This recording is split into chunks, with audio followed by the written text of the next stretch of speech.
सुप्रभात प्यारे बच्चों, आप सब कैसे हो।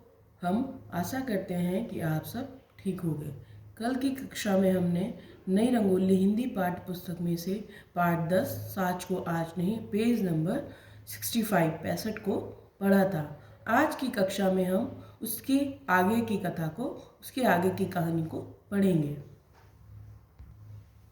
इसमें हमने पढ़ा था कि कल भूगोल विषय की कक्षा में अध्यापक वेणुगोपाल जी आते हैं और बच्चे चुप्पी साध लेते हैं। विशु ने गणेश से कहा है कि तुम्हारी गाय को बछड़ा हुआ है और उसके बारे में पूछा है। आज की कक्षा में हम इसके आगे के पेज में जाकर पेज नंबर 66 पर जाकर उसके आगे की कहानी को पढ़ेंगे। पेज नंबर 66 पर शाम को तो नदी किनारे कंचे खेलने जाना है ना। विशु ने गणेश से कहा कि उसको शाम को नदी के किनारे कंचे खेलने जाना है। कंचे एक तरह के खेल के लिए होते हैं। ये कांच की छोटी छोटी गोलियों की तरह होते हैं। इतने में वेणुगोपाल जी ने फिर घूरकर चुप रहने का संकेत दिया। वो बच्चे बातें कर रहे थे तो अध्यापक ने उनको घूरकर चुप रहने का संकेत दिया। एक लड़के को कॉपियां इकट्ठी करने का आदेश दिया। एक आध लड़के आज भी कॉपी नहीं लाए थे। उन्हें मुर्गा बना दिया गया। मुर्गा बनाना एक तरह का दंड देना, पनिशमेंट देना होता है। कुछ लड़के उन्हें मुर्गा बना देखकर मुंह छिपाकर हंस रहे थे तो कुछ इशारे में बातें कर रहे थे। वेणुगोपाल जी ने दो तीन कॉपियां ही जाती थी कि नरेंद्र की कॉपी उनके सामने आ गई। नरेंद्र वही बच्चा है जिसकी जीवन की घटना पर आधारित यह कहानी है। कॉपी जांचते हुए वह मुस्कुरा उठे। उनको उसकी कॉपी जब जांच रहे तो वो मुस्कुरा उठे। नरेंद्र उनके चेहरे पर आते जाते भावों को कुछ कुछ अंदाजा लगाने की कोशिश करता है। नरेंद्र नाथ दत्त, खड़े हो जाओ।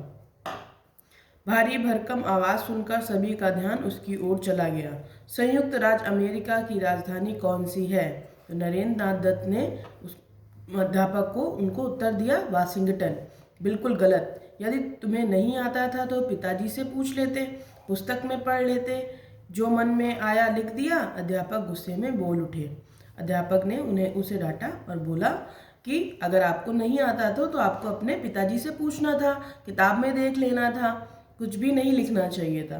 पर मुझे उत्तर पता था। ये बोल रहा है नरेंद्र नाथ दत्त, तो फिर किसी से क्या पूछता?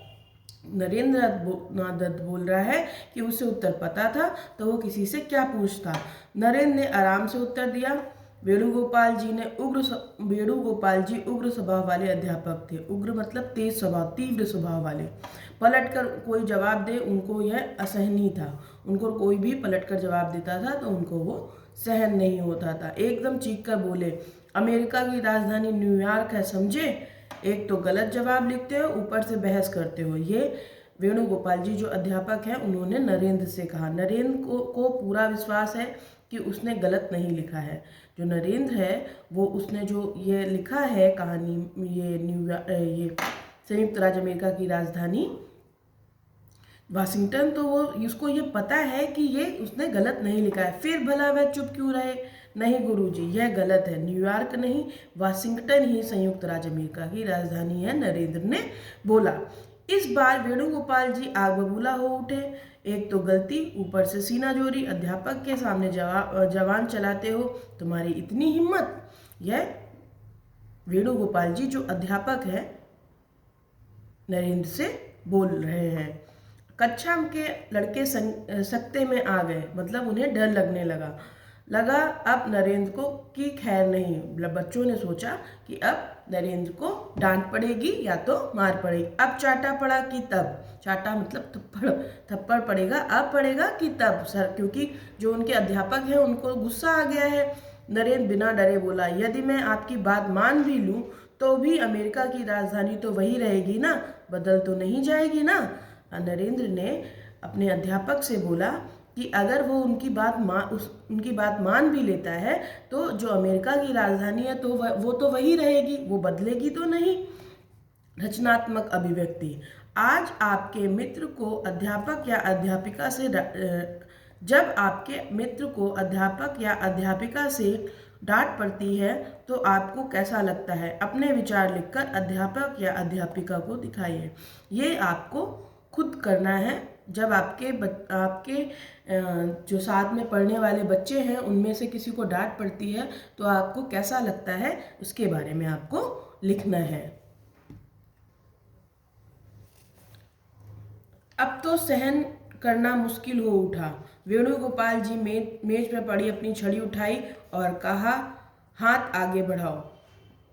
अब जो वेणुगोपाल जी हैं वो तीव्र स्वभाव के हैं और उन्हें गुस्सा आ गया। उन्होंने अपनी मेज पर पड़ी हुई छड़ी को उठाया और नरेंद्र से कहा, हाथ आगे बढ़ाओ। नरेंद्र ने पहली ही बार में हाथ आगे कर दिया। Sir sir sir. ये छड़ी जब वेणुगोपाल जी ने नरेंद्र को मारी है तो वो उसकी आवाज़ है। 4-5 बेत जोर जोर से नन्ही हथेली पर पड़े।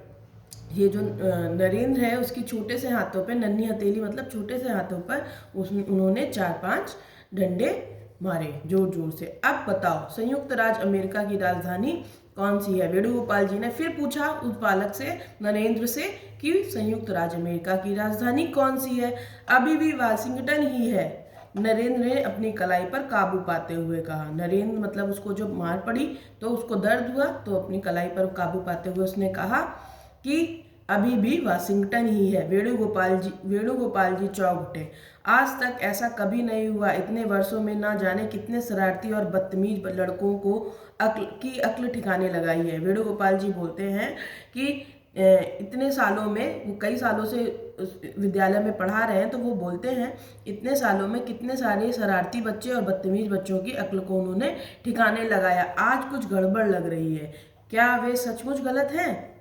उन्होंने सोचा कि बच्चे को मारने के बाद भी बच्चा वही बात बोल रहा है तो क्या वो तो गलत नहीं है। सत्य मनुष्य को ताकत देता है। जब इंसान सच होता है तो वो डरता नहीं है। वे कुर्सी पर बैठ गए और भूगोल की पुस्तक के पन्ने उलटने लगे और भूगोल विषय जो वो पढ़ाते थे उसकी किताब से पन्नों को पलटने लगे। उन्हें अपने प्रश्न का जवाब मिल गया। भूल उन्हीं की थी और उन्हें लगा कि उन्होंने जब उस प्रश्न को किताब में देखा तो उनको उसका जवाब मिल गया और वहाँ पर वेणुगोपाल जी गलत थे। उन्होंने नजर उठाकर नरेंद्र को देखा और मुस्कुरा उठे। नरेंद्र, उन्होंने फिर उनका मतलब गुस्सा ठंडा हो गया और उन्होंने नजरें उठाकर नरेंद्र को देखा और कहा, नरेंद्र, मुझे खुशी है कि तुम सत्य पर टिके रहे, कि जो सत्य पर हमेशा जो नरेंद्र है वो सत्य पर टिका रहा। तो ये नरेंद्र को किसने कहा है? वेणुगोपाल जी ने कहा है। तुम्हारी इसी दृढ़ता के कारण मेरी भूल में सुधार हुआ और ये तुम जो एक होकर खड़े हुए हो उसकी दृढ़ता, तुम्हारी दृढ़ता के कारण ही उनकी जो भूल थी, वेणुगोपाल जी की जो भूल थी, उस पर उनका सुधार हुआ है। यही सत्य तुम्हारी सबसे बड़ी शक्ति बनेगा। और जब जो वो सच बोल रहा था नरेंद्र, वही उसकी सबसे बड़ी शक्ति बनेगा।